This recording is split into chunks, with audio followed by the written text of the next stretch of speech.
Buenos días, hermanos. Me da mucho gusto estar con ustedes otra vez. Hace más de un mes que preparamos la serie de estudios acerca de la Cena del Señor.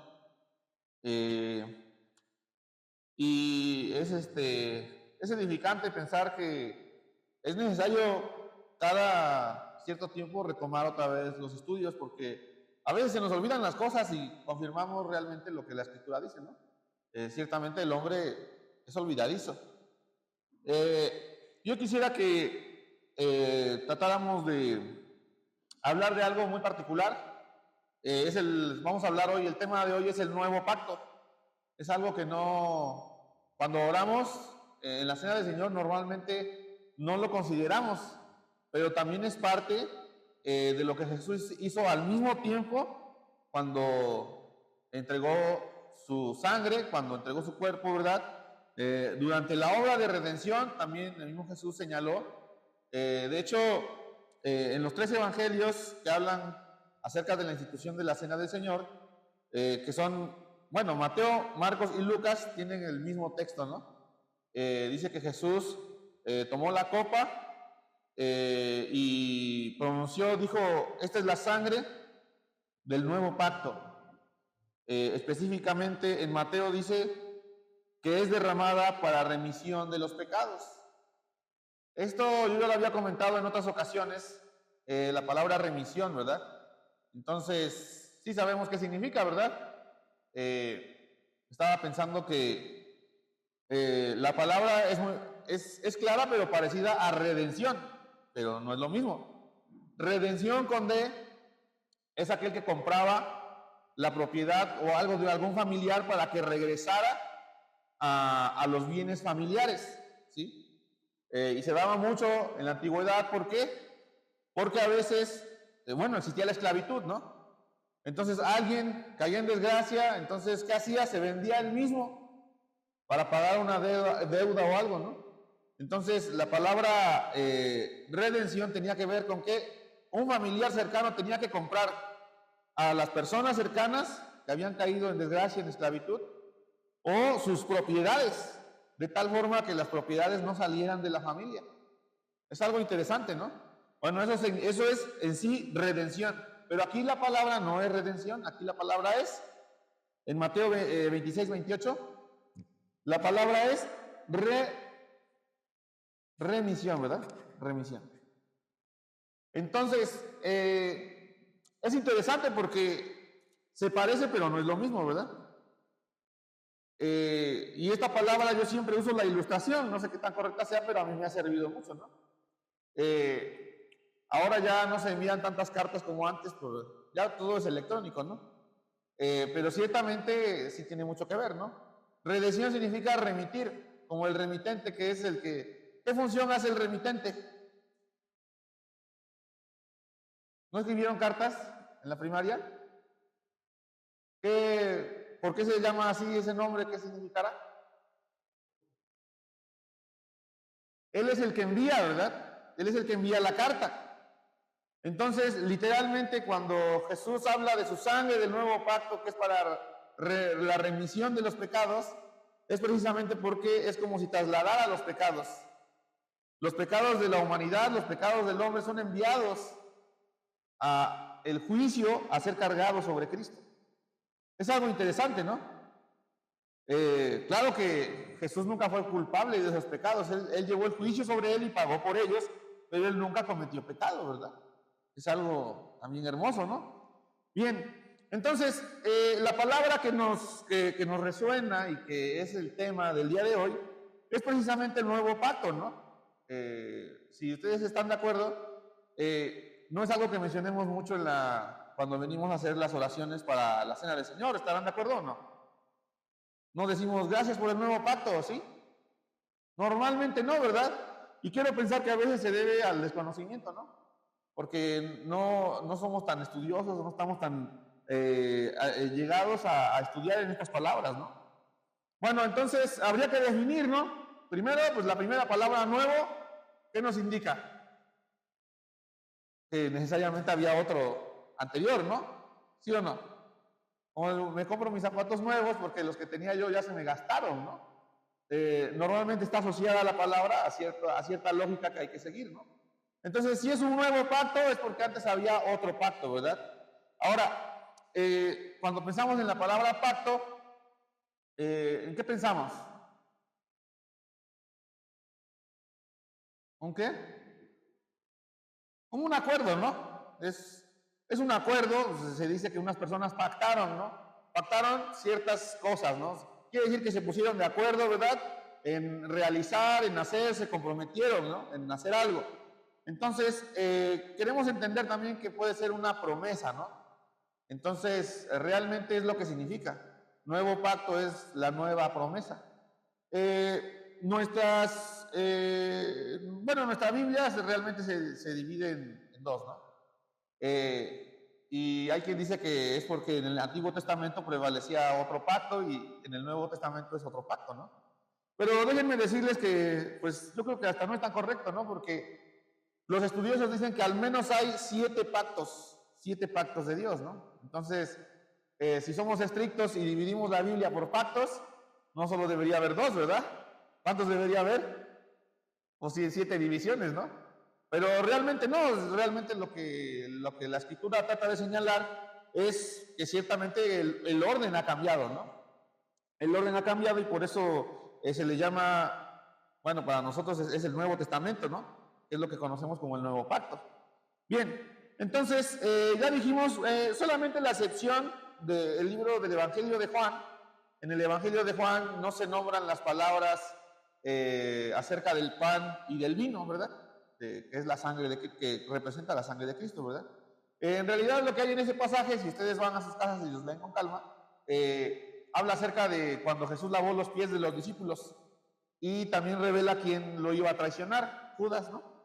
Y luego viene una serie de enseñanzas, ahí mismo, ahí en esas enseñanzas está, por ejemplo, Juan 15, de la vid y los pámpanos, y se alarga mucho, por cierto, hasta que Jesús es aprendido, ¿no? Entonces, pienso que allá en el aposento alto fue larga la reunión, ¿no? Fue larga también la enseñanza que Jesús les dio a sus discípulos en aquella ocasión cuando estaba celebrando esa última Pascua. Recordemos que la institución de la Cena del Señor precisamente fue en el desarrollo de la Pascua. Sobre la mesa había cordero, ¿verdad? Que tenía que ser asado al fuego. Según las normas que habían establecido los mismos judíos, había al menos 4 copas de vino. ¿Se acuerdan que ya lo enseñamos? Una se tomaba al inicio y así iban tomando 4 copas y tenían un significado, ¿no? Para cuando se llegó al momento de que Jesús tomó la copa que se le llama la copa de bendición, él pronunció estas palabras, ¿verdad? Y dijo precisamente que esta era la sangre del nuevo pacto. Entonces, para el punto donde nos ocupamos, quisiera tomar de ejemplo, y solamente lo vamos a mencionar, el pacto que Dios hizo con Noé, ¿no? ¿Qué sucedió en aquella ocasión? Pues, creo que lo acaban de estudiar, ¿no? Con los niños. La sociedad se corrompió, ¿verdad? Había mucho pecado y Dios, nuestro Señor, se dijo, bueno, va a hacer un juicio. Ese juicio consistió en el diluvio, ¿no? Solamente unos se salvaron, ¿no? Y Dios, cuando las aguas se fueron, ¿verdad? Dios hizo pacto con Noé, ¿verdad? ¿En qué consistió ese pacto? Dice que se ofreció un holocausto, ¿verdad? Se derramó sangre ahí. ¿Y cuál fue la promesa?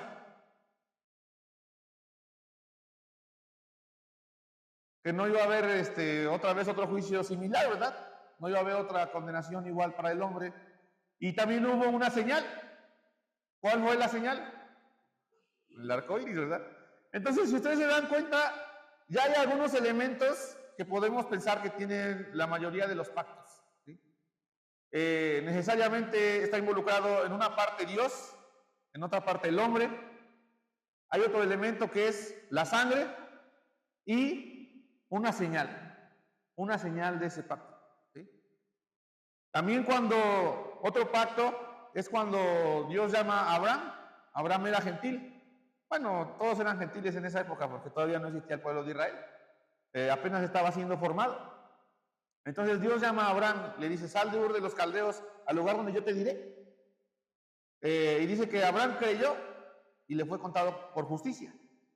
Entonces Dios le prometió que de él iba a venir un pueblo numeroso, incontable como las estrellas del mar y también como incontables son las arenas, ¿verdad? Entonces, en esa perspectiva también Dios hace un pacto y otra vez vienen los elementos, ¿no? Se le hace la promesa y fíjese que es interesante porque su esposa era estéril, ¿verdad? No podía tener hijos. Entonces le dijo, te voy a dar un hijo que se llamó Isaac, ¿no?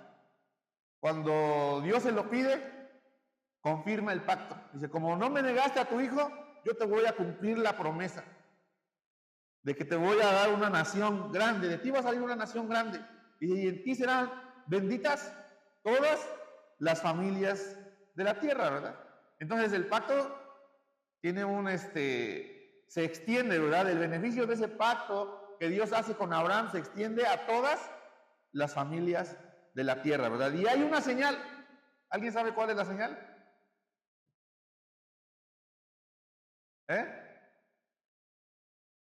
La circuncisión. La circuncisión. Dios le dijo, todos vas a circuncidar a todos. Aunque sean los niños que nazcan, los tienes que circuncidar. Y también a los adultos que lleguen contigo y vivan contigo, los tienes que circuncidar. Entonces, esa también fue una señal, ¿no? Para el caso que nos ocupa, para el nuevo pacto, la nueva promesa hecha por Jesucristo, Él lo dijo claramente, ¿no? Esta es mi sangre del nuevo pacto, la nueva promesa, ¿verdad? Está Dios, está con los hombres, ¿no? Ahí con sus discípulos, dándoles el nuevo pacto. Aquí no hay un sacrificio de un cordero, ¿verdad? Pero, ¿cuál iba a ser el sacrificio? Él mismo, ¿verdad? Él mismo derramando su sangre, no la copa que estaba ahí mostrando, ¿verdad? Sino su propia sangre que iba a ser derramada, porque conocemos el contexto que Jesucristo es el Cordero de Dios, ¿verdad? Y alguien diría, bueno, ¿cuál es la señal?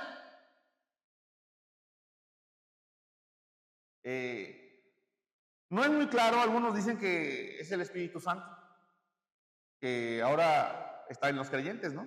No es una señal física, es algo espiritual, ¿no? Y bueno, vamos a ver qué dice acá la Escritura, ¿no? Lo que aclara la Escritura tiene una enseñanza muy clara acerca del nuevo pacto. Esta la encontramos allá en Hebreos capítulo 8. Entonces vamos a ir a Hebreos capítulo 8.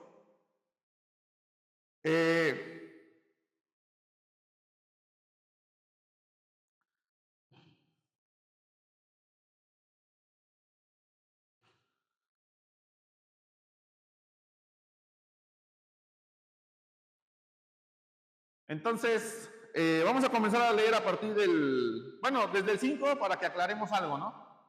Hebreos capítulo 8, versículo 5. Vean cómo dice la Escritura. Aquí está hablando de los sacrificios que se hacían en la antigüedad, que se practicaban según la ley por los sacerdotes judíos, ¿sí? Ellos practicaban una serie de sacrificios por causa de los pecados, y además una vez al año el sumo sacerdote también hacía un sacrificio por los pecados de todo el pueblo, ¿sí?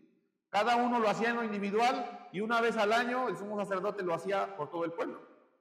Pero ¿qué dice la Escritura? Dice que los cuales sirven a lo que es figura y sombra de las cosas celestiales. Hay otras citas que también nos dicen acerca de que muchas cosas que se hacían en la ley eran, dice aquí, figura y sombra de las cosas celestiales, o como dice también ahora verán, creo que es en Colosenses 2:17, dice que también es figura de lo que había de venir, ¿sale? Entonces, se entiende que muchas cosas de las que se hacían antes representaban algo que iba a ser después revelado, ¿vale? Y tenemos un claro ejemplo en Jesucristo. En Isaías 53, por ejemplo, se profetizó, ¿no? Y se dice que pues es como cordero fue llevado al matadero, ¿verdad? Entonces alguien no pensaríamos en un cordero literal, ¿o sí? Ya nuestra mente se forza a pensar que se refiere a alguien específico.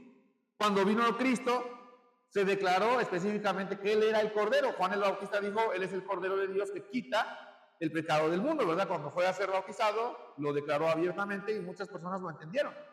Ahora, ahí se cumple, ¿no? La figura. Ahora, dice aquí, pero ahora, tanto mejor ministerio es el suyo, cuanto es mediador de un mejor pacto. Entonces, entendemos que el nuevo pacto también es un mejor pacto, ¿verdad? ¿Por qué? Porque está establecido sobre mejores promesas. ¿Sí? Entonces, regresamos otra vez a tratar de definir qué es un pacto, ¿no? En un pacto, pues normalmente hay promesas, ¿no? Y pienso que también se parece mucho a otros pactos, ¿no? Cuando dos personas se casan, ahora en la actualidad le decimos que es un contrato, ¿no? Pero es muy parecido, ¿no? Bueno, la ley dice que es un contrato, pero aún los contratos tienen esta forma, porque se tienen que poner de acuerdo dos personas, ¿verdad? Y normalmente se hacen promesas, ¿sí? ¿Están de acuerdo? ¿Quién está casado? ¿Te prometió algo con su esposa? ¿O con su esposo? Lo que siempre se dice, ¿no? Te prometo estar contigo en la salud o en la enfermedad, ¿verdad? Entonces hay una serie de promesas que se tienen que cumplir, ¿verdad? Entonces, para cuestión del nuevo pacto, ¿verdad? O la nueva promesa, también hay mejores promesas, mejores que las anteriores, ¿verdad? Entonces, vean, por ejemplo, nuestra lectura nos lleva al versículo 7. Dice, porque si aquel primero hubiera sido sin defecto, ciertamente no se hubiera procurado lugar para el segundo. Entonces, ¿de qué pacto estamos hablando? Estamos hablando del pacto de la ley, ¿sí? Cuando Dios entregó la ley a Moisés, ese es el pacto anterior, es el pacto donde están viviendo los judíos. Se le conoce como el pacto mosaico, ¿sí? Así se le conoce. Hemos visto varios pactos, ¿no? El pacto que se hizo con Adán, ahora el pacto que se hizo con Abraham, ahora vamos a hablar del pacto que se hizo con Moisés, ¿vale? Cuando se entregó la ley. El contexto lo encontramos ahí en Éxodo 19, capítulo 5, verso 5. Vean cómo dice. Vamos a regresar después a esta porción. Pero aquí en Éxodo 19,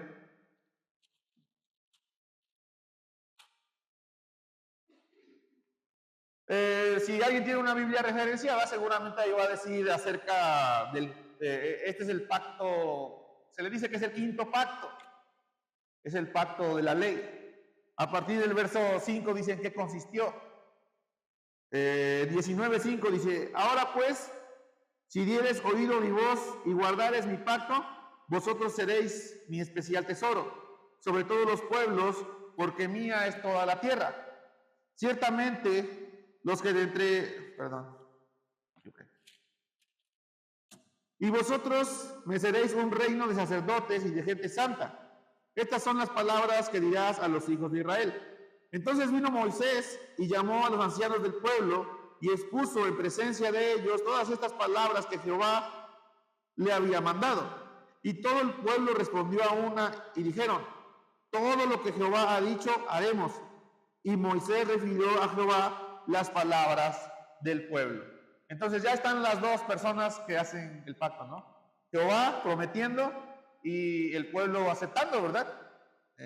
Aquí no se dice acerca del sacrificio, hay otras porciones donde hablan acerca de lo que sucedió, pero ciertamente ya vemos los elementos, ¿no? Se confirma el pacto. ¿Y qué pasó, no? Fíjense que yo cuando leí este texto dije, bueno, aceptaron bien rápido, ¿no? Que a lo mejor no sabían lo que implicaba, ¿no?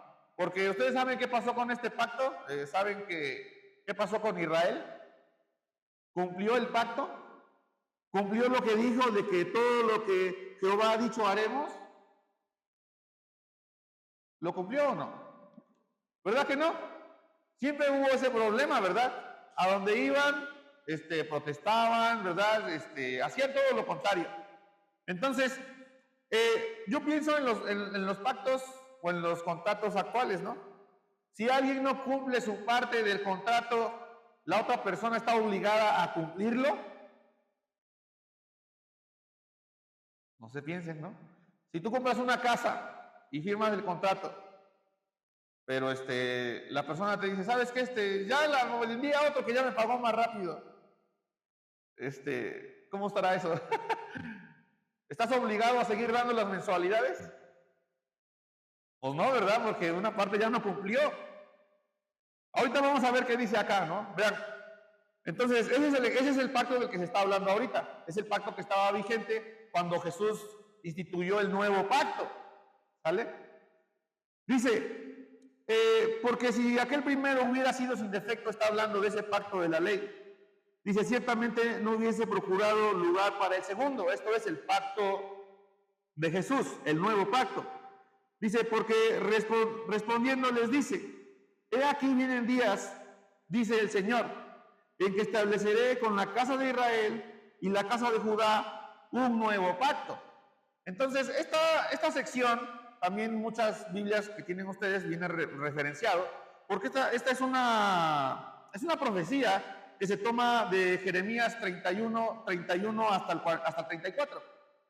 Esta porción ya había sido profetizada, pues imagínense, en los tiempos de Jeremías, como que son 400 años, me parece, antes de Cristo. Bueno, déjenme revisar, no me quiero equivocar.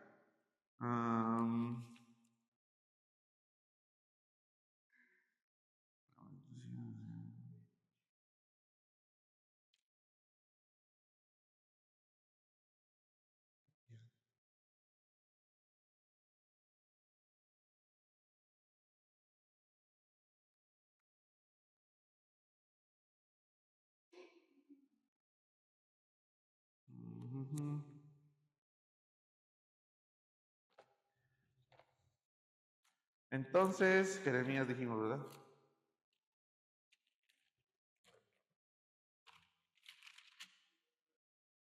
En el siglo VII, imagínense, 700 años, ¿no? Antes de Cristo, ya estaba otra vez profetizado el nuevo pacto, ¿no? Y ciertamente algo que confirma la fe de muchos, y yo mi experiencia personal, es precisamente cuando se estudia profecía, es que las cosas se cumplen, a veces encaja tanto a la perfección el cumplimiento de la profecía, que es innegable la realidad, ¿no? Que es innegable que Dios tiene algo planeado y que no se puede negar que ese plan se cumple a cabalidad, ¿no? Entonces, si esto ya fue profetizado por Jeremías 700 años antes, y ahora lo vemos en Cristo, como Él mismo dice, este es el nuevo pacto, y consiste en esto, ahora aquí lo explica, ¿no? Vean, dice aquí, al menos vamos a ver 7 puntos acerca del nuevo pacto, ¿no? Que lo distinguen del pacto anterior, ¿vale? Entonces, primero habría que decir que en efecto ya se había profetizado acerca de este nuevo pacto, que se cumple cuando Jesús levanta esa copa de bendición y dice, esta es mi sangre del nuevo pacto, no el vino que estaba dentro de la copa, sino lo que representaba, ¿verdad? Que representaba su sangre que iba a ser derramada después en las calles de Jerusalén, ¿verdad? Eso es lo que representaba. Esa es la sangre que confirmó el pacto, ¿vale? Entonces, dice, aquí vienen días, dice el Señor, en que estableceré con la casa de Israel y la casa de Judá un nuevo pacto. Y habría que decir también lo siguiente, ¿verdad? Siempre que se habla de la casa de Israel y de la casa de Judá, porque recordemos que el pueblo se dividió, ¿verdad? La mayoría que hemos estudiado libros del Antiguo Testamento, el pueblo de Israel se dividió en dos. La tribu de Judá, que permaneció su reino, de hecho, permaneció por muchos años, y Israel, que fueron 10 tribus, ¿verdad? Que se esparcieron, se perdieron entre los gentiles, ¿sí? Se le conoce como diáspora. La diáspora es cuando, pues, salen, ¿no? En la antigüedad, cuando un rey conquistaba un territorio, para no tener que acabar con todas las personas que vivían ahí, aunque a veces lo hacían, ¿sí? De lo que se trataba era de conservar, ¿no? Cierto, el valor de las personas, porque una persona vale también económicamente por lo que puede producir y otras, ¿verdad? Entonces, ¿qué hacían? Pues obviamente muchos se volvían esclavos y los mandaban a otras regiones, los despojaban de sus tierras y los mandaban a otras regiones, ¿verdad? A trabajar allá o a hacer otras actividades, de tal forma que no se perdía ese capital humano. ¿sí? Pero ¿qué pasaba con el pueblo, con su cultura, con sus tradiciones, con su religión? Normalmente tenían que adaptarse al lugar donde iban, ¿no? Lo que pasó con Israel es que ese pueblo se adaptó tanto a las costumbres de otras regiones que se perdió, ¿no? Lo que no así pasó con Judá. Judá se preservó. Incluso hay otro pacto que se hace con esta tribu, porque de esta tribu iba a venir el Mesías. Por eso Jesús dice que, se dice de Jesús, otro nombre que tiene se dice que es el león de la tribu de Judá, porque Jesús viene de la tribu de Judá. La parte del pueblo de Israel de las 12 tribus que se preservó y tenía que ser preservada porque el pacto había sido con ellos. También el pacto que se hace con el rey David, que a través de su línea iba a nacer el rey perpetuo de Israel. Es muy interesante estudiar acerca de los pactos, aunque no todos tienen que ver con la iglesia, ¿no? Pero bueno, vamos a continuar. Entonces, aquí es interesante que mencionemos lo siguiente, ¿no? ¿Con quién se hace el pacto? El pacto dice que se hace con Israel, retomando esas tribus que estaban perdidas, ¿verdad?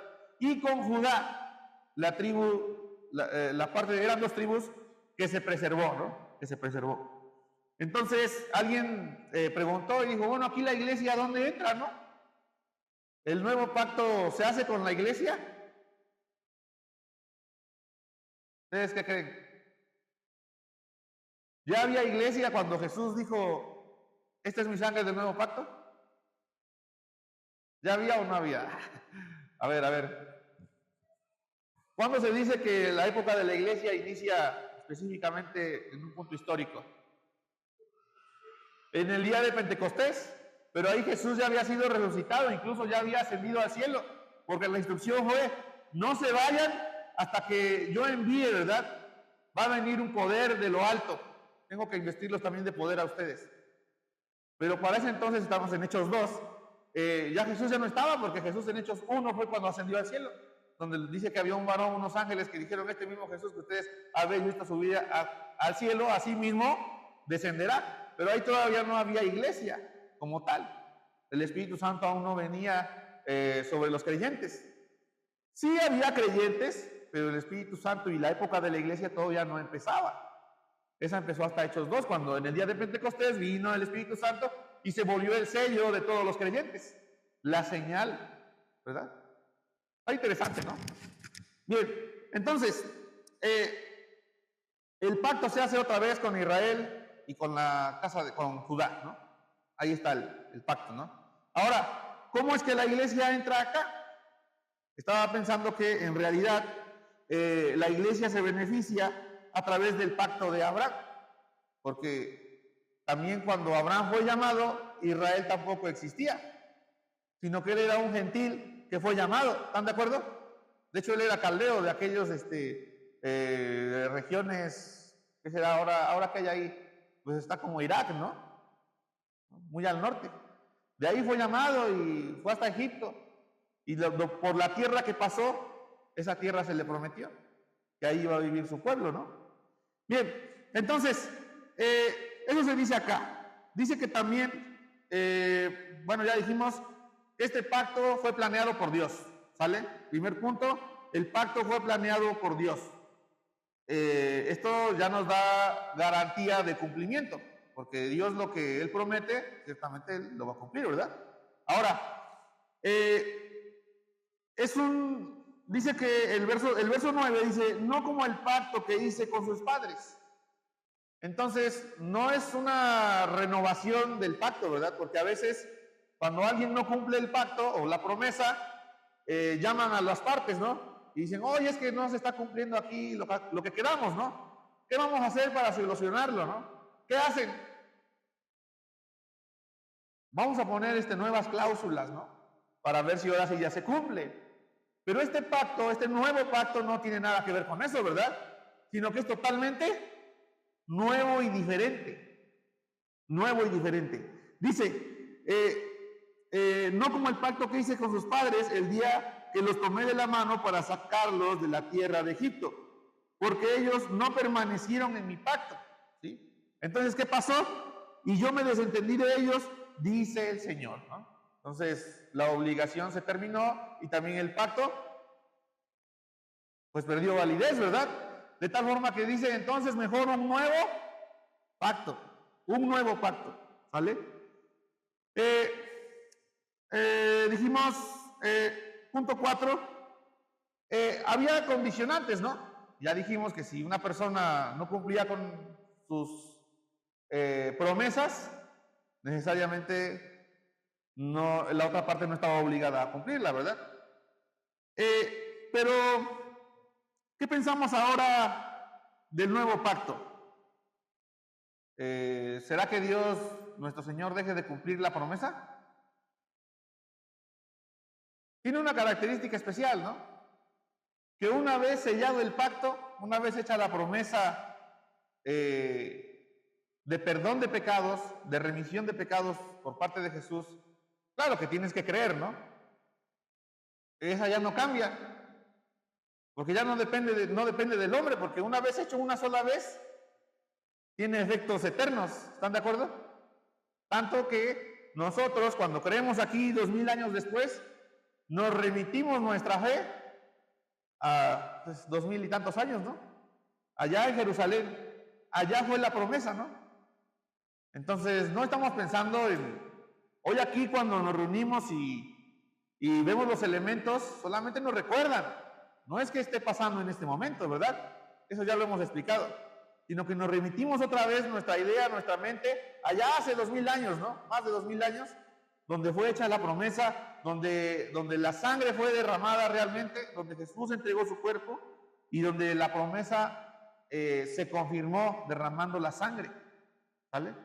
Eso es algo de verdad que es interesante, ¿no? Entonces, punto 4, no es condicional, porque recordemos que ahí en Éxodo 19, lo que leímos fue que había una condicional, ¿no? Vamos a leerla. Éxodo 19, para que no se nos olvide, ¿verdad?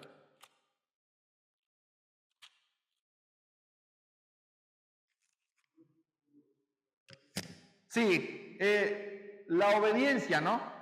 ¿Cuál era la condicional para que el pacto perdurara? Escuchar su voz y guardar el pacto, ¿verdad? Escuchar su voz y guardar el pacto. ¿Esto qué quiere decir? Que tenían que obedecer, ¿verdad?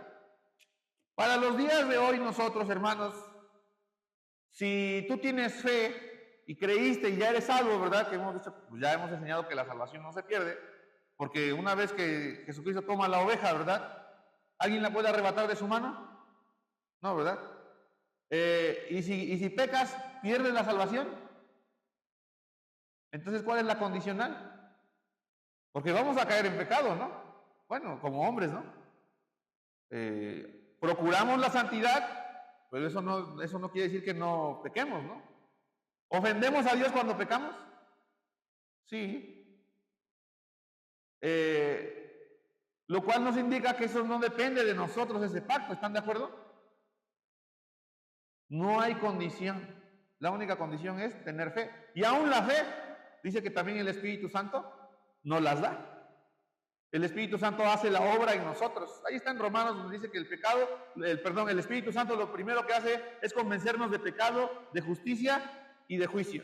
Y hay una explicación algo amplia para esas tres cosas. Pero básicamente lo que quiere decir es que te muestra tu condición, ¿sí? La condición que tiene el hombre de que es pecador y que no tiene otra opción más que la opción que Dios le da, el camino que Dios le da para ser salvo. Y aún así, todavía no es salvo en ese momento, hasta que rinde su vida a Cristo. Es algo interesante también cómo funciona. Muchas personas entienden claramente estas cosas, pero no entregan su vida a Cristo, no se arrepienten de sus pecados. Por lo tanto, al no arrepentirse de sus pecados, no obtienen la salvación. ¿Sale? Bien, entonces, no es condicional, no hay condición para este nuevo pacto, ¿sí? No depende de que el hombre obedezca. Si dependiera de que el hombre obedezca, dijera, yo sí creí, y tomarlo como una obra del hombre, entonces ya no seríamos salvos por gracia, ¿están de acuerdo? Y no seríamos salvos por una obra, la obra de someter nuestros sentimientos y nuestro entendimiento a la voluntad de Dios y decir, yo sí lo hice. Yo sí oré y sí lo hice, ¿no? Aporté algo a mi salvación. Pero en ese momento ya no seríamos salvos por gracia, ¿están de acuerdo? Porque ya implica la obra del hombre, ¿vale? Y el hombre no tiene nada que aportar a su salvación. Todo lo aporta nuestro Dios. El hombre está perdido, no puede entregar nada, ¿sale? Entonces, no hay condición. El mismo Señor en el antiguo pacto dice que como no se cumplió, como el pueblo siempre fue rebelde, dice, yo me desentendí de ellos, dice el Señor. Porque aunque ellos a la ligera dijeron, sí, todo lo que dijo Jehová, eso haremos, la verdad es que nunca cumplieron, ¿sale? Si ese mismo pacto o con esa condición fuese hoy, ¿alguien sería salvo? Nadie podría cumplir, ¿verdad? Nadie podría cumplir una promesa así, ¿vale? Entendemos claramente que anteriormente, aún bajo la ley y aún bajo los otros pactos, había gente que se salvaba, ¿verdad? Todos se salvaron por medio de la fe. Y claro que el que tenía fe manifestaba obediencia, ¿vale? Bien, entonces, sigue diciendo en el versículo 10, dice, por lo cual, este es el pacto que haré con la casa de Israel. Después de aquellos días, dice el Señor, pondré mis leyes en la mente de ellos y sobre su corazón las escribiré y seré a ellos por Dios y ellos me serán a mí por pueblo. Entonces, este pacto, este nuevo pacto tiene este elemento de que es algo interno, ¿sale? No es algo que se vea a lo externo, ¿sí? También pensaba en cómo bajo la ley todo era ritualismo, ¿sí? Por ejemplo, los sacerdotes, ¿no? Tenían que llevar una vestimenta especial, ¿no? Tenían que hacer ciertas oraciones especiales, ¿no? En ciertos lugares específicos, a ciertas fechas específicas. ¿Están de acuerdo o no? Porque era parte del rito, era parte del ritual, así fue establecido, ¿sí? Y lo que tiene este pacto es que es íntimo, ¿sí? Solamente aquel que es beneficiado por ese pacto en su corazón es interno y las cosas espirituales se manifiestan internamente en él. En este caso, los nuevos creyentes que son participantes del nuevo pacto, es un pacto espiritual, ¿sí? Por tanto, no hay una señal visible de ese pacto, ¿sí? Una señal física. Recordemos que en los pactos anteriores había una señal física. ¿Se dieron cuenta? La circuncisión, el arco iris, cosas así, ¿no? ¿Hay una señal física en este nuevo pacto?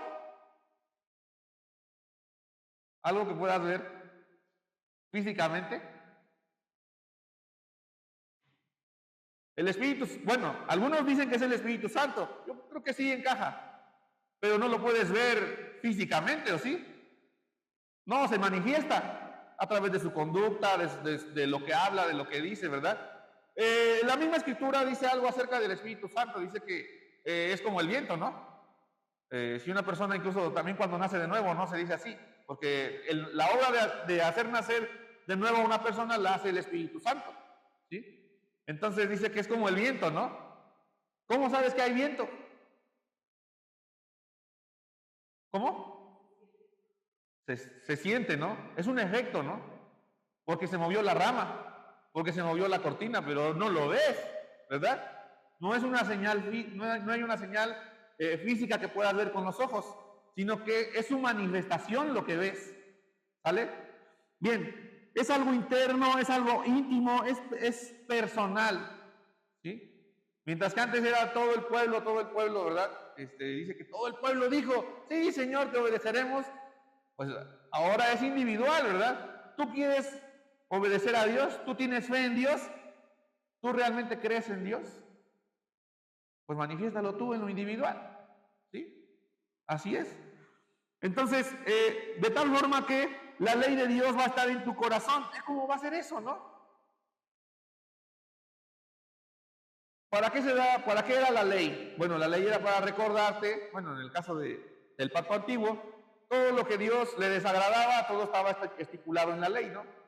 No matarás, no robarás, Está interesante porque muchos mandamientos empiezan con no, ¿verdad? Porque es lo que a Dios no le gusta, no le agrada, ¿verdad? Y da la instrucción en otras leyes. Bueno, dice, honrarás a tu padre y a tu madre y te da instrucciones de cómo se debe hacer, ¿no?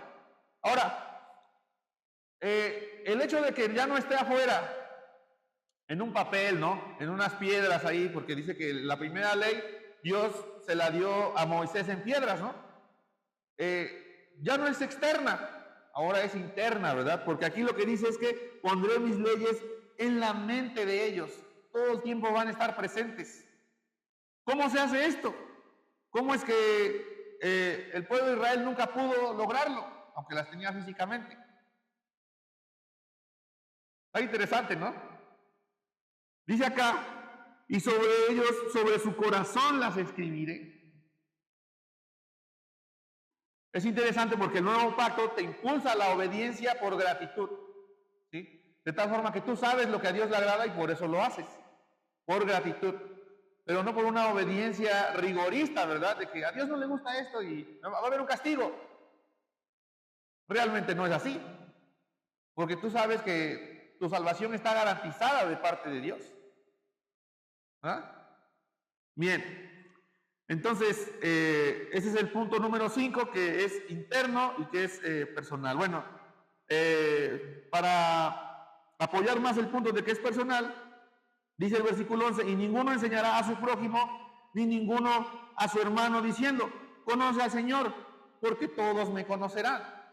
Para el caso de la iglesia se actualiza de una forma especial, ¿no? Porque dice ahí que, al menos el día de Pentecostés, dice que ¿qué sucedió? Dice que primero vino uno como viento, ¿no? Y tembló y hubo como fuego, como lenguas de fuego sobre las cabezas de todos los que estaban ahí. Entonces hubo una repartición, ¿no?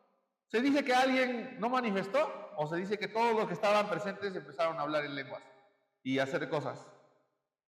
Todos los que estaban presentes recibieron el mismo espíritu, ¿verdad? Todos empezaron a manifestar el poder de Dios, porque en ese momento el Espíritu Santo descendió sobre ellos y ya no se fue. Recordemos que anteriormente los que actuaban con el poder del Espíritu Santo, dice que el Espíritu Santo venía sobre ellos, actuaban, hacían lo que tenían que hacer y entonces después el Espíritu se iba. Ahora ya no es así, ahora el Espíritu viene sobre ellos y se queda sobre ellos porque forman parte ahora de la iglesia, ¿vale? Dice ni ninguno a su, y ellos me serán a mí por pueblo y ninguno enseñará a su prójimo, ni ninguno a su hermano diciendo conoce al Señor, porque todos me conocerán, desde el menor hasta el mayor de ellos. También es algo muy importante cuando pensamos en la instrucción que imparte el Espíritu Santo, ¿sí? A veces pensamos que hay que prepararse, en efecto, en el estudio de las Escrituras. Hay seminarios, instituciones, ¿verdad? En Estados Unidos, por ejemplo, y esto comentaba con mi hermano Javi, o con Juan Manuel, no me acuerdo con quién, allá existe la carrera de teología en las universidades, ¿no? Y son licenciaturas y son de varios años, ¿no? El que sale de ahí, sale con carrera de teólogo, ¿no? Aquí en México no hay eso. ¿A dónde hay que ir a estudiar? A un seminario, ¿verdad? Algo específico. Y antes existían, no había. Entonces, ¿quién daba la instrucción? En efecto, había maestros, ¿verdad? Pero todos guiados por el Espíritu Santo. De tal forma que nadie decía, yo tengo la autoridad para enseñar de esto. Bueno, aunque hay quien sí lo dice, ¿verdad? Allá afuera hay quien dice, interpreta, ¿no? Dice, solamente ciertas personas tienen la autoridad para interpretar esto. Pero según esta porción, es contradictorio, ¿no? ¿Están de acuerdo? Aquí lo dice claramente, que ninguno tiene esa autoridad de decir solamente yo puedo enseñar. ¿Vale? Entonces, porque cada uno tiene si tienes el Espíritu, tienes la facultad de interpretar, el Espíritu Santo te va a guiar. Claro que a veces necesitamos ayuda, ¿verdad? Pero pues ahí está la iglesia, los hermanos, hay más experiencia para que se interprete correctamente. Entonces, versículo 12, dice, porque seré propicio a sus injusticias y nunca más me acordaré de sus pecados y de sus iniquidades. ¿Qué les dice esto? Habla acerca del perdón, que es un perdón que se otorga y que nunca jamás hay un efecto contrario, ¿verdad? No es como que no estoy cumpliendo con el pacto y ahora le retiro el perdón, ¿verdad que no? Sino que una vez dado el perdón, Dios nunca jamás se vuelve a acordar de esos pecados. Por lo tanto, es un perdón completo y eterno en el pacto en el que estamos viviendo hoy. ¿Vale? Está interesante, ¿no? Del pacto anterior en la ley dice que Jehová se desentendió de ellos porque no cumplieron. Por eso les digo que parece que fue muy a la ligera, ¿no? Que dijeron, sí, Señor, todo lo que tú has dicho, eso haremos. La verdad es que no lo hicieron, no cumplieron y aún más se rebelaron. Se rebelaron. No querían hacer lo que Dios les había establecido. Bien, entonces, el perdón es completo y eterno. Versículo 13, y ya vamos avanzando, ¿no? Dice, al decir nuevo pacto, ha dado por viejo al primero, ¿no? Entonces, esta es la analogía que yo les decía, ¿no? Una vez que algo ya cumple su función, necesariamente tiene que venir algo nuevo que lo sustituya, ¿vale? Dice acá, dice, y lo que se ha dado por viejo y se envejece, ¿cómo dice ahí? Está próximo a desaparecer. Realmente lo que aquí quiere decir es que los rituales y todas las figuras que se hacían en la ley y en el Antiguo Testamento han quedado ya, ¿cómo se dice cuando? Bueno, yo ya lo escuché, esta palabra que se llama obsoletas. ¿Sí saben qué es eso? Sí sirven, pero ya no cumplen la función, ¿verdad? O sea, sí sirve, pero ya no cumple la función. Han sido rebasadas, ¿sí? Estaba pensando, por ejemplo, en una máquina de coser.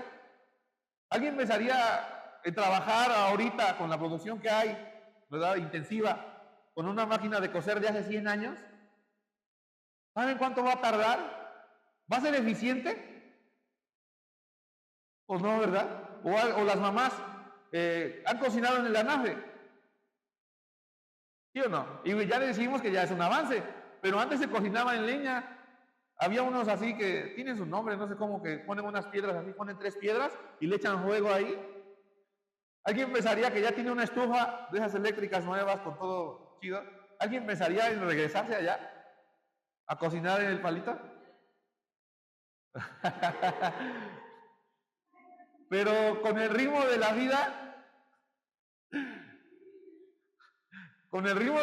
ya no creo que se paren a las 4, ¿verdad? Ya no es la primera opción. Y una vez escuché el comentario por ahí, es del mundo, pero muy cierto. Dicen que es bien fácil acostumbrarse a lo bueno. ¿Sí? Una vez que tienes lo bueno, te acostumbras y ya que alguien que tiene la estufa en su casa adentro, van a salir allá a la cocina de humo a echarle leña ahí para temprano. Ya no lo hacen, ¿no? Porque ya, si bien es cierto que funciona, ya no va a cumplir la función a lo que está actual, ¿verdad? Entonces, para el caso de las promesas de Dios, las nuevas y mejores promesas, ¿qué es lo actual es el nuevo pacto. Por lo tanto, nadie va a pensar en regresarse al anterior, ¿verdad? Ahora, muchas de esas cosas que se hacían antes, los sacrificios de animales, los rituales de antes, han perdido ya, no es que hayan perdido, sino que ya cumplieron su momento histórico y ahora tenemos lo real y verdadero. ¿Sí? Para el caso que nos ocupa, Jesucristo, nuestro Señor, no solamente es el Cordero de Dios que entregó su cuerpo y derramó su sangre por causa de los pecados de los hombres, ¿no? Dándonos redención y perdón, sino que también es el sacerdote que ministra ese sacrificio delante de Dios, ¿verdad? Para interceder por nosotros los hombres. ¿Sí? Él mismo es el sacrificio y Él mismo es el sacerdote que lleva el sacrificio, ¿vale? Entonces, cuando pensamos en esto, pues prácticamente en Jesucristo se termina la línea sacerdotal, ¿sí? Porque antes el puesto de los sacerdotes era de los levitas, ¿sí? Y de los hijos de Aarón, que eran los que ministraban en el templo. Entonces, una vez que vino Jesús y cumplió él la figura del sacrificio y del sacerdocio perfecto, ya no hay necesidad de más sacerdotes, porque Jesucristo es eterno y por tanto su sacerdocio también es eterno. Entonces, ¿qué otro sacerdote va a venir a ministrar? Si Jesús sigue vigente haciéndolo. Ya ninguno. Ya ninguno. Ya nadie se va a poner la toga esa, o ¿cómo se llama? La mitra. Ya nadie se va a poner el pectoral. Porque Jesús está ministrando en este momento delante de Dios por nosotros. Entonces, todos esos ritos que se hacían ya no existen, pues, ya perdieron eficacia. ¿Sí? Cuando nosotros ministramos acá se dice que tenemos un cierto tipo de sacerdocio, ¿no? Estamos ministrando las cosas santas, pero no somos como el sacerdote que llevaba el sacrificio delante de Dios, porque ese lo hace Jesucristo. Entonces, tiene mucho que ver, hermanos, porque los que ministran aquí nadie usa ropas especiales, ¿o sí? No lo digo por señalar, ¿verdad? Pero hay un lugar donde el ministro tiene que vestir ropas especiales. ¿Sí lo han visto o no? Para ir al servicio, ¿verdad? Y se pone algo en la cabeza y hace el rito, ¿sí? Yo escuché decir a alguien una vez que cuando hacemos aquí la cena del Señor, es el rito, es una liturgia. Nada más alejado de la realidad, ¿sí? Aquí nosotros cuando practicamos lo que Jesús nos instruyó, que es que le recordemos, ¿verdad?, en la cena del Señor, ciertamente es libre para todo varón bautizado. Entonces también es una invitación, hermanos, para los varones bautizados que quieran participar, prepararse, ¿verdad?, preparar su corazón y preparar su mente y lo que va a decir, ¿verdad?, todo en base a la Escritura. Y no hay alguien especial y único que ministre, ¿verdad que no? Están invitados todos los varones bautizados a ministrar delante de Dios la parte del sacerdocio que le corresponde, ¿sí? Porque solamente es un sacerdocio de guía, porque el sacerdocio de intercesión lo hace Jesucristo. Solamente Él es el sumo sacerdote, ¿sí? Que es eterno y para siempre, ya nadie más lo va a cambiar. Ya no tenemos una casta de sacerdotes aquí que ministre así. En Israel lo tienen, o sea, los judíos actualmente, pero ya no hacen nada de lo que hay en la ley. Sería bueno preguntarles, ¿no? Porque ya no llevamos los campos allá, por lo menos allá donde está, sí saben lo que hay, donde está el templo, ¿no? Hay un muro que es lo que quedó de una parte de una pared del templo donde entró Jesús, y que Él dijo, destruir este templo y en 3 días lo levantaré, haciendo referencia a su propio cuerpo, ¿verdad? Pero físicamente estaba en el templo judío, que fue destruido en el año 70 con una incursión romana, ¿vale? Entonces ahora los judíos van allá y hacen oraciones y las meten en unos papelitos así en donde queda un huequito en el muro, ¿sí? Pero si ellos quisieran cumplir la ley, ¿qué tendrían que hacer? Tendrían que llevar sus palomas, tendrían que llevar sus corderos para hacer su holocausto, ¿sí? Pero lo hacen. Saben que su pacto está rebasado, ¿sí? A muchos no les agrada decir que el nuevo pacto ha dado por viejo al primero. No les va a agradar escuchar eso, ¿verdad? Porque es su forma de vida, porque es su religión, porque están aferrados al ritualismo, ¿sí? Ahora ya no, el nuevo pacto no es así. Y muchos somos inclinados a pensar así, que no cualquiera puede interpretar las escrituras, necesitas algo especial. ¿Sí lo han escuchado o no? Necesitas ir a estudiarte allá, no sé a dónde, tantos años, para que puedas. ¿Es real eso? No, tienes el Espíritu Santo. Si tienes el Espíritu Santo de Dios en ti, que es Dios mismo, no necesitas otro intérprete, ¿o sí? Como hombre sí, alguien que nos guíe, ¿no? Más o menos. Pero realmente el Espíritu te da la senda. a través de la Escritura. ¿Sale? Es muy claro a veces, ¿no? Y a veces nos resistimos, ¿no? Pero la realidad es que así es. Bien, entonces, ya dice que ese pacto ya va a desaparecer y todos esos ritos, todas esas figuras que ya fueron cumplidas en Cristo, ya concluyeron, ¿sí? Hablando del sacerdocio, del sistema sacerdotal, todo ese ritualismo, ¿vale? Ya aquí ya no hay eso, se acabó. Entonces, si algún día aquí se pone una cosa negra, ¿cómo se llama? Esa que va de aquí hasta los pies, quiere decir que algo está mal, no está bien ahí algo. Y también normalmente nosotros enseñamos la libertad que hay cuando celebramos la cena del Señor. Libertad para que participen. No es exclusivo de una sola persona. Aunque a veces cuando no hay participaciones, pues a veces nada más una o dos personas, ¿no? Pero si hay más participaciones, hay libertad. Porque precisamente a eso nos llamó Cristo, ¿no? A ser libres. Libres en Él, ¿verdad? No es libertinaje, sino libres buscando obedecerlo, ¿vale? Bien, ya para concluir, Hebreos 9:11, aquí adelantito. Y esto es para aclarar lo que les acabamos de explicar, ¿no? Dice, pero estando ya presente Cristo, sumo sacerdote de los bienes venideros, o algunas versiones dicen de las promesas actuales, por el más amplio y más perfecto tabernáculo, no hecho de manos, es decir, no de esta creación. El tabernáculo era la tienda donde Dios habitaba cuando andaba peregrinando en el desierto, ¿sí? Entonces, ¿ahora dónde habita Dios? Bueno, todo el mundo es de Él, pero dice que su lugar está en el cielo, ¿no? Tiene su trono, tiene su lugar.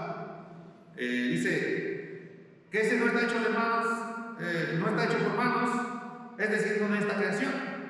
Dice, y no por sangre de machos cabríos ni de becerros, sino por su propia sangre, entró una vez y para siempre al lugar santísimo, habiendo obtenido eterna redención. Entonces ya los sacerdotes no van a entrar cada año, ya no cada vez que alguien peca va a llevar sacrificios, ¿verdad? Ya se acabó eso. Porque ya hay un sacrificio que tiene efectos eternos. El sacrificio de Cristo hace 2000 y tantos años. Y Él mismo lo ministra delante de Dios, entrando al lugar santísimo. Tiene años que estudiamos acerca del lugar santísimo, ¿sí? Que era donde la presencia de Dios se manifestaba, lo que se le llama el Shekinah, ¿sí? La misma presencia de Dios. Ahí no podía estar nadie. Si alguien estaba ahí cuando Dios se manifestaba en el lugar santísimo, en ese momento era dominado, porque es la presencia de Dios, santo, santo, santo. Y el hombre en su corrupción era fulminado. Dice que los sacerdotes entraban con una cadena en los pies, de tal forma que si tenía pecado y estaba en la presencia de Dios y caía, nadie lo quería sacar, porque ¿qué le pasaba? También moría. Entonces lo sacaban con cadenas allá en el tabernáculo, ¿sí? O en el templo, dependiendo, ¿no? En qué momento histórico lo estemos. Pero para este caso, Jesús ya lo hace y lo hace para siempre, eternamente. Dice, porque si la sangre de toros y de los machos cabríos y las heridas de la becerra rociada a los inmundos santifican para la purificación de la carne, esto es lo que se hacía cada año para purificar al pueblo, ¿cuánto más la sangre de Cristo, la cual mediante el Espíritu eterno se ofreció a sí mismo sin mancha a Dios, limpiará vuestras conciencias de obras muertas para que sirváis al Dios vivo? Entonces hay muchas obras muertas, que es lo que dice este verso, ¿verdad? Y yo pienso en tantas cosas que hacemos a veces de forma religiosa, ¿no? Y ustedes lo verán, en el mundo se manifiesta mucho. Y de verdad que a veces duele, ¿no? Que pensar que la religión engaña tanto, o sea, esa forma de pensar. El hombre quiere echar la bolsa a Dios, ¿no? O sea, quiere ganarse su favor, pero no lo va a poder hacer, porque Dios exige la perfección absoluta, ¿sí? Y el hombre con nada de lo que haga lo va a lograr, porque siempre va a tener pecado, ¿sí? He escuchado muchas veces la frase que dicen, ay, esa persona ya se ganó el cielo. ¿Cómo se lo va a ganar, no? Por más que haga, Dios le exige mucho más, porque el cielo no se lo va a ganar nadie. El cielo, estar en la presencia de Dios viene por gracia, porque ningún hombre la merece, ¿vale? Entonces, si hay muchas obras muertas, pues la mayoría surge general la religión. El hombre en busca de Dios. El hombre en busca de Dios siempre hace cosas, pero no va a encontrar a Dios, ¿no? Además, la Escritura lo dice claramente. Dios vino a buscar al hombre. A los suyos vino y los suyos lo recibieron. En el caso de Cristo. Y así podríamos decir muchas cosas. Bien, verso 15, así que por eso es mediador de un nuevo pacto. Y esto es el punto esencial y final. Cristo es el mediador de un nuevo pacto. ¿Sí? Él hace el pacto y Él es el que es el mediador, ¿no?, entre Dios y los hombres. Tenemos un solo mediador entre Dios y los hombres, Jesucristo, hombre, porque Él fue el único hombre perfecto que cumplió a cabalidad la ley y la voluntad de Dios. No solo la letra, sino el espíritu de la ley. De tal forma que la misma Escritura también lo revela, ¿no? Dice que en Adán todos caímos, pero en Cristo todos somos vivificados. Es el efecto que hace la obra de Cristo, ¿no? Y el nuevo pacto. Dice, para que interviniendo muerte para la remisión de las transgresiones que había bajo el primer pacto, dice, los llamados reciban la promesa de la herencia eterna. Entonces, recibimos la promesa. Y al recibir la promesa de Dios, la herencia está garantizada. ¿Sí? No hay de otra. ¿Sale?